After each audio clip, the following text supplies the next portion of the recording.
এক মুঠ ডাল নিয়ে নিলাম।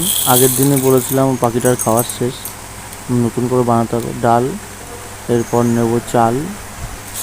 এক মুঠ নিলেই ইনাফ, এখন যেহেতু ছোট এক মুঠ করেই নিচ্ছি। এক মুঠ চাল,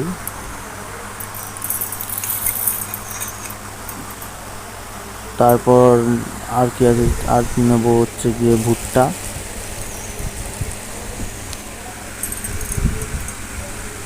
ভুট্টার পরিমাণ মোটামুটি একটু বেশি দিই, কারণ চাল ডালে তো প্রোটিন আছে, ভুট্টা তারও বেশি প্রোটিন। তো ভুট্টাটা এই একদম একদম গোটা ভুট্টা না, মানে আর কি একটু ভাঙা ভুট্টা। তো এবার নেবো ছোলা। ছোলা বেশি দেওয়ার, তাও অল্প কটা একটু দিয়ে দিই। পুরো ফ্রেশ, সব কটা খাওয়ারই ফ্রেশ, কোনো ধুলোবালি তেমন নেই, কারণ ও তো ছোটো, তো বেশি হজমের প্রবলেম হয়ে যেতে পারে, তা একদম ভালো কোয়ালিটিটাই দেওয়া হয়েছে।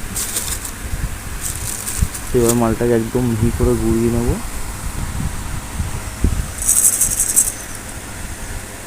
মিহি করে ইয়ে করি, তার কারণ হচ্ছে কি যাতে সিরিঞ্জে না আটকে যায়, নাহলে খুব প্রবলেম হয়।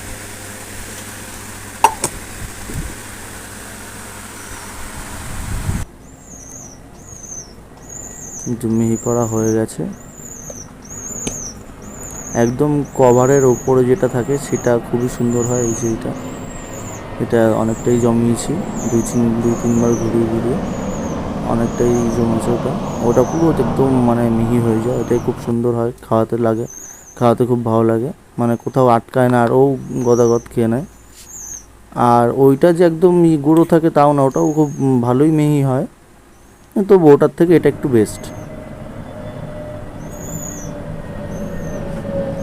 যেটা অনেকটা হয়ে গেছে, এটা একটু বেশি করে করলাম তার কারণ এখনও বড় হচ্ছে, এখন দিনে অনেকবার আগের থেকে বেশি খায়, আর বেশি করেও খায়।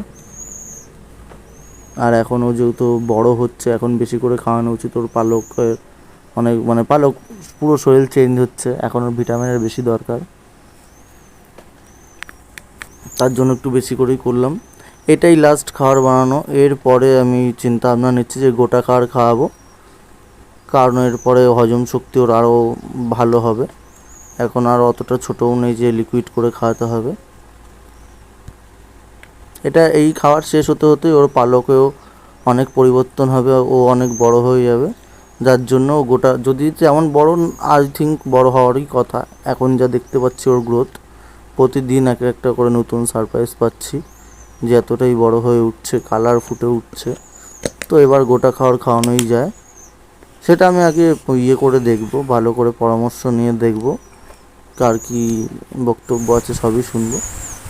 এবার একটু খাওয়ানো প্রায় হয়েই গেছে, এটা লাস্ট সিরিঞ্জ ছিল। খাওয়ানোর ভিডিও তো প্রত্যেক দিনই দেওয়া হয়, তা আজকে ভিডিও বেশি বড় করব না।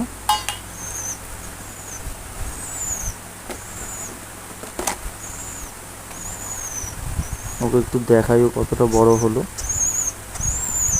এই আগে হাতে ধরতো না, মানে ধরে যেত আর কি, এক কোনায় থাকতো, এখন অনেক বড় হয়েছে। আমি অনেক ভিডিওতে যখন দেখতাম যে পায়রার বাচ্চা বেশ অনেক বড় তারপর পালক আসে, আমি ভাবতাম যে আমারটা গ্রোথ কেন হলো না, কেন এত ছোট, তার সেই বয়সেই পালক চলে আসলো। আমি ভেবেছিলাম আরও বড় হবে, তারপর পালক আসবে, কিন্তু এখন বুঝছি না, সেরকম কিছু না, আমারটারও ভালো গ্রোথ আছে। তো ওই একটুখানি হাঁটাহাঁটি, এত খেয়ে নিয়েছে হাঁটাহাঁটি করতে পারছি না। দুটো ডানা মেললে আমার 2 হাতের সমান হয়ে যায়, তারও বেশি। তো খুবই ভালো একটা জিনিস, খুব সুন্দর বড় হয়েছে।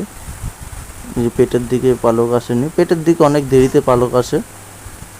তো ওই আঙুল দুটো নিয়ে একটু টেনশনে ছিলাম, দেখা যাক কি হয়।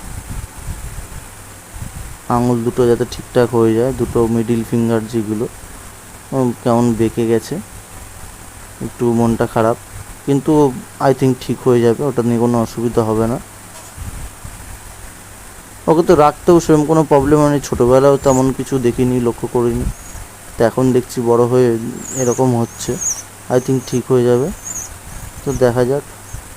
আর ওকে খাওয়ানোর পরে বেশি লাফালাফি করতে দিই না, এখনও ওর খেলাধুলার বয়স তেমন একটা হয়নি, এখনও ওর রেস্টে থাকারই বয়স, মানে খাবে আর ঘুমাবে, খাবে আর ঘুমাবে, যেটা মানুষের সঙ্গে হয়ে থাকে বাচ্চাদের সঙ্গে, ওরও সেরকমই। তার জন্য ওকে নিয়ে বেশি ঘাটাঘাটি করি না। তো আজকের ভিডিও এইটুকুনই থাক, পরে আবার